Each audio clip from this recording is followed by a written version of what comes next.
Bonjour à tous, j'espère que vous allez bien. Bienvenue sur ma chaîne YouTube. Je suis très ravie de vous retrouver dans cette nouvelle vidéo en face cam. Dans cette vidéo, je me permets de donner mon avis sur un sujet, ma foi, très complexe, polémique à la limite et très délicat. Il s'agit tout simplement des raisons de l'échec ou alors des difficultés rencontrées par les couples d'immigrés africains en Occident. Si le sujet t'intéresse, installe-toi. Et surtout, n'oublie pas de mettre un j'aime et de partager la vidéo et aussi de mettre ton avis en commentaire. La toute première raison que je voudrais citer, c'est se marier pour les mauvaises raisons. Alors, vous êtes sans savoir, si vous avez grandi en Afrique, que le mariage est considéré comme l'accomplissement personnel, social. Donc, la jeune fille en grandissant reçoit beaucoup de pression à partir de la vingtaine, il faut le dire.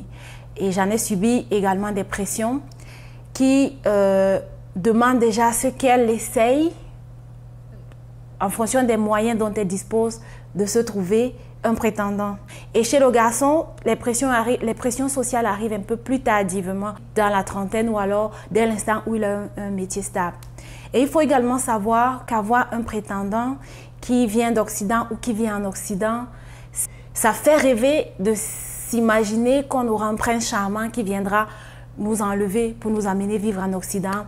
Et ça, c'est en ce qui me concerne l'une des raisons pour lesquelles les bases du mariage ne seront pas bien fixées. Je vais m'expliquer en vous donnant un exemple que j'ai personnellement vécu.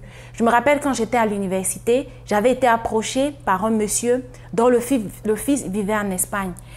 Et alors, il était question de nous mettre en contact en vue de se marier.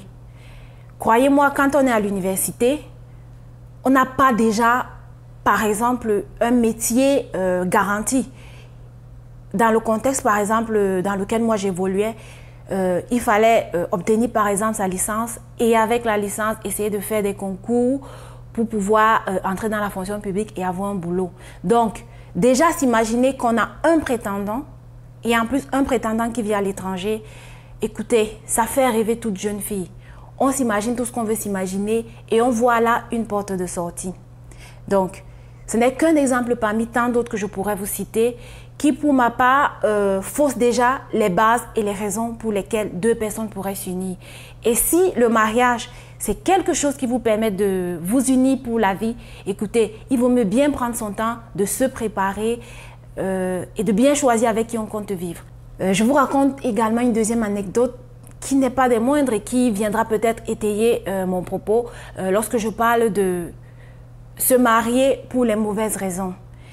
Il y a de cela quelques années, j'ai un ami qui vit en Belgique qui m'a contacté et qui me disait « Est-ce que tu n'aurais pas parmi tes sœurs une qui serait célibataire et avec laquelle je pourrais voir comment est-ce que aller au pays et en 2 semaines, on arrange les choses pour qu'on puisse se marier et retourner en Belgique. La seule condition, c'est que tu me donnes ta parole que c'est une bonne fille. » Écoutez, il y a plein de gens qui vivent en Occident et qui font face à la difficulté de la différence de culture entre ce que nous avons en Afrique et le pays dans lequel ils sont. C'est comme une loterie. Vous pourrez vous rencontrer et ça match et tant mieux et votre couple pourra tenir. Mais sinon, chacun n'y voit que son intérêt. Le jeune homme, lui, trouve dans cela juste le fait d'avoir une compagne pour ne plus être tout seul, parce qu'il faut le reconnaître. On se marie également pour ne plus être tout seul. Et la jeune fille voit en cela une ouverture pour avoir une meilleure vie, il faut le dire. Donc, je pourrais vous citer des tonnes et des tonnes d'exemples et de réalités. Et je pense que si vous êtes africain, vous serez tout à fait d'accord avec moi que c'est des réalités que l'on vit aujourd'hui à notre ère actuelle. Ça veut dire des gens qui vont au pays, sous base de recommandations, se prennent une femme et retournent en Occident avec. Et je voudrais mentionner que ce qui encourage ou alors ce qui n'aide pas, c'est le fait que la jeune fille également en Afrique, comme je l'ai précisé au tout début, à partir d'un certain âge, commence à recevoir des pressions de la part de sa famille pour qu'elle puisse se marier. Donc, qu'un jeune homme vienne d'Occident et veuille épouser une jeune fille en juste 2 semaines ou alors quelques mois, sans qu'ils se soient jamais vus auparavant et qu'ils n'aient entretenu de relations de proximité pour mieux se connaître. Cela est très bien accueilli par la famille de la fille. Ils n'y voient aucun inconvénient. Au contraire, pour eux, c'est une aubaine qu'on vienne prendre leur fille. Et évidemment, des opportunités pour la famille, pour les autres membres de la famille, d'avoir une meilleure vie. La deuxième cause de l'échec des mariages, c'est la frustration liée à la désillusion de la vie en Occident. L'Occident, en général, est idéalisé.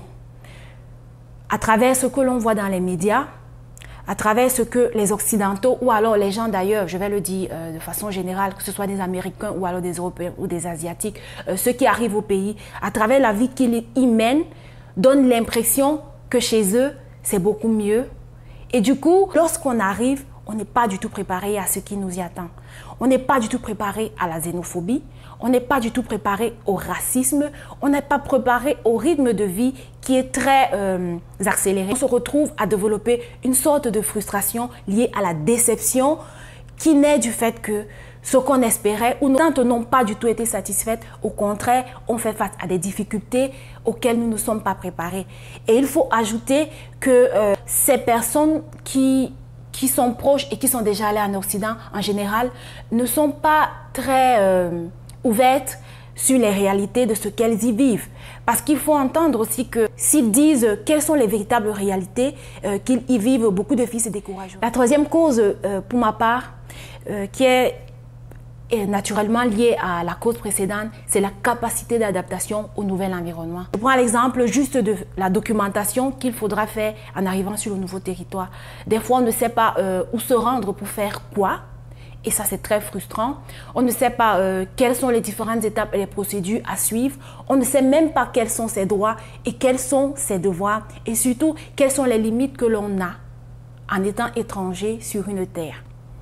Et je voudrais préciser que ceci n'est pas juste propre aux immigrants africains, mais je pense qu'un Français qui immigre soit au Canada ou aux États-Unis rencontrera à peu près les mêmes difficultés, voyez-vous, qu'un Africain. On peut se retrouver face à la difficulté de trouver du travail ou alors de trouver les moyens de se former ou même d'avoir les bonnes informations sur les types de formations à prendre pour pouvoir trouver un travail décent. J'ai l'exemple d'un ami qui a immigré en Amérique il y a de cela quelques années. Il avait un gros bagage, soit un master je crois. Et quand il arrive, écoutez, il se retrouve à faire des boulots comme magasinier ou à décharger les camions parce qu'en réalité, il ne sait même pas quelle est la valeur des diplômes qu'il a dans le pays dans lequel il se trouve. Il ne sait même pas où aller pour avoir l'information dont il a besoin. Quelles sont les formations qui sont mises à sa disposition, autant pour moi, pour pouvoir utiliser ces diplômes et avoir un travail décent. J'ai également le témoignage de ma meilleure amie, je crois qu'elle va se reconnaître dans la vidéo, qui, lorsqu'elle arrive, dans le pays qu'il a accueilli, quand elle prépare ses CV, à chaque fois qu'elle dépose son CV, on lui répond qu'elle est surqualifiée pour le poste. Écoutez, elle ne trouve pas de travail parce qu'elle est surqualifiée, imaginez-vous. Donc, c'est autant de choses qu'il faut savoir pour pouvoir s'adapter. Et tout ceci, sans compter l'adaptation sociale, parce qu'on se retrouve seul. Peut-être juste avec son conjoint qui déjà travaille, il faut le dire, et qui peut-être n'aura pas tout le temps à consacrer qu'il faut pour vous amener à faire vos démarches. Il faudra se débrouiller par soi-même. Et si vous optez pour l'option de rester à la maison, c'est aussi d'autres difficultés que vous retrouverez parce que la solitude viendra très vite frapper à la porte. Rester à la maison tout seul, on finit par s'ennuyer. Et quelles sont les conséquences de l'ennui? C'est qu'on est stressé tout le temps, l'anxiété. Et vous verrez aujourd'hui dans la communauté des immigrés africains, on arrive à développer plusieurs maladies. Je parle par exemple de la dépression. Ceci est dû au fait que personnellement, on n'arrive plus à s'épanouir. Donc voilà autant de difficultés auxquelles on est lié. Et croyez-moi, lorsqu'on est mal dans sa peau, on ne peut donner que du négatif à l'autre. La quatrième raison que je voudrais aborder, qui serait à l'origine justement des difficultés rencontrées par les couples d'immigrés africains en Occident, c'est l'éducation de la fille et du jeune garçon. Que vous soyez d'accord avec moi ou pas, que vous soyez prêt à l'admettre ou pas, il existe encore en Afrique des cultures où le garçon est éduqué en enfant roi et une sorte de machisme un peu dissimulé existe et le patriarcat, la société est totalement patriarcale. Donc la jeune fille, très tôt, reçoit une éducation dans laquelle elle devra suivre son mari. Que cela soit conscient ou inconscient, elle devra suivre son mari, mettre de côté ses ambitions et s'aligner à ce que son mari voudra et ce que son mari attend d'elle. Et il faut dire que lorsqu'on a été éduqué de la sorte, on arrive dans une société occidentale où les règles sont différentes. Qu'on le veuille ou pas, on sera affecté.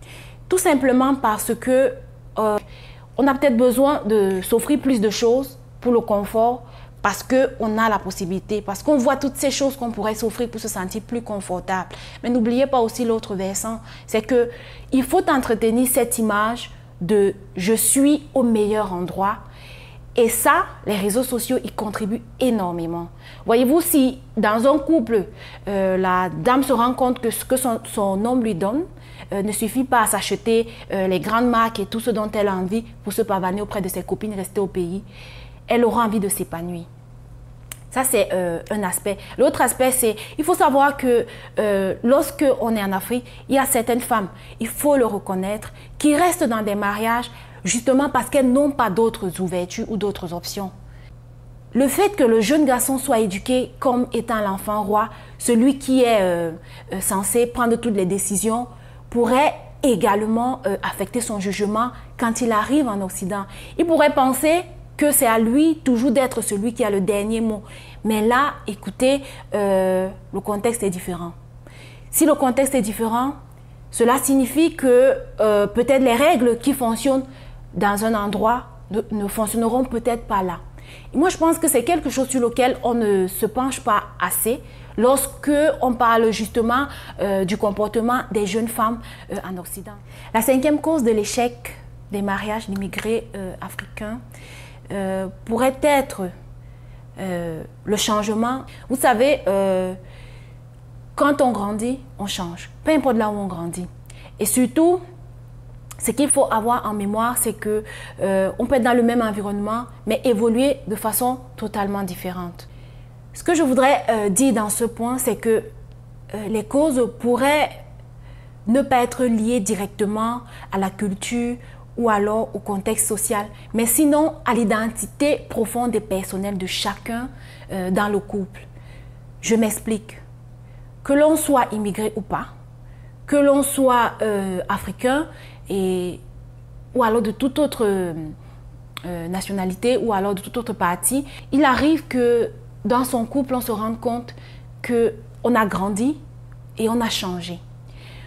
On est devenu quelqu'un de différent et on aspire à d'autres choses que notre relation actuelle ne peut plus nous apporter. Ça, il faut l'admettre. Il faut mettre son ego de côté et l'admettre. Je ne voudrais pas que vous ayez l'impression que je prenne le divorce, mais ce que je voudrais mentionner, c'est que à vouloir tout le temps chercher les raisons des difficultés que rencontrent les couples d'immigrés africains au sein de la culture ou bien au sein de la communauté n'est peut-être pas une bonne stratégie. Il doit y avoir également des couples qui se séparent tout simplement parce qu'ils ont changé. Ils ont changé peut-être lié au nouvel environnement dans lequel ils sont, mais aussi tout simplement en tant que personne et individu, ils ont changé, ils ont grandi et ils aspirent à d'autres choses. Dernier point et qui n'est pas du tout des moindres, c'est l'absence de bons conseillers conjugaux ou matrimoniaux qui pourraient comprendre la situation dans laquelle cette couple se retrouve. Parce qu'il faut le dire, en Occident par exemple, pour un couple d'immigrés, je pense que le psychologue ou alors le conseiller matrimonial qu'ils iront rencontrer n'est pas du tout au fait de la culture de laquelle le couple vient. Et tout ce qu'il sait, ce sont les réalités de sa société à lui. Mais il faut savoir qu'un couple qui commence à avoir des difficultés en Occident transporte avec lui tout un bagage, toute une éducation différente. Et il ne peut s'en dissocier. Et évidemment, le conseiller matrimonial n'en sait rien du tout. Il ne pourra donc pas être... il n'aura peut-être pas les mots ou alors il ne pourra pas toucher du doigt le véritable problème parce qu'il ne comprend pas tout. Et ça, c'est une grosse difficulté, il faut le dire. Aujourd'hui, la communauté noire en Occident a besoin de trouver des solutions aux difficultés de son couple. Culturellement, chez nous en Afrique, quand un couple rencontre des difficultés, on doit s'approcher des parents, on s'approche des oncles, des tantes, des parents, des marraines, des vieux couples qui ont certainement de l'expérience, qui pourront vous donner un conseil. Mais là, en Occident, vous n'avez pas toutes ces personnes. Et vous voyez, avoir un conseil ou alors exposer un problème qu'on rencontre dans le couple à travers un téléphone et tout, c'est compliqué. C'est pas... la réalité du couple en ce moment n'est plus à la portée de ces conseillers ou alors de ces personnes desquelles on s'approche en Afrique. Du coup, ils pourraient apporter des conseils, mais il faut savoir que le contexte dans lequel le couple en ce moment est différent. Tout ça contribue à ce que les couples se retrouvent seuls. Je pense que la balle est dans notre camp. Nous devons travailler à trouver des solutions. Je pense que aujourd'hui, il est temps que les vieux couples qui ont réussi à vivre leur mariage jusqu'au bout en Afrique écrivent des livres. Écrivez des livres, racontez votre expérience pour que d'autres puissent lire et s'en inspirer et qu'à partir de là, on puisse avoir des bases sur comment est-ce que des futurs psychologues ou conseillers matrimoniaux pourront aborder les difficultés et les problèmes rencontrés par les couples d'immigrés africains en Occident. Écoutez, j'espère que cette vidéo n'a pas été très longue parce que c'est un sujet qui m'anime beaucoup, parce que je suis moi-même dans cette situation. Si vous avez des choses à ajouter, mettez-les en commentaire et partagez la vidéo, likez pour que la vidéo soit beaucoup plus référencée au niveau de YouTube. Et aussi, si vous avez d'autres thèmes ou sujets que vous aimeriez aborder ou que vous aimeriez entendre mon avis à propos, veuillez me les mettre en commentaire. Et nous, on se revoit très bientôt dans une nouvelle vidéo. Prenez soin de vous.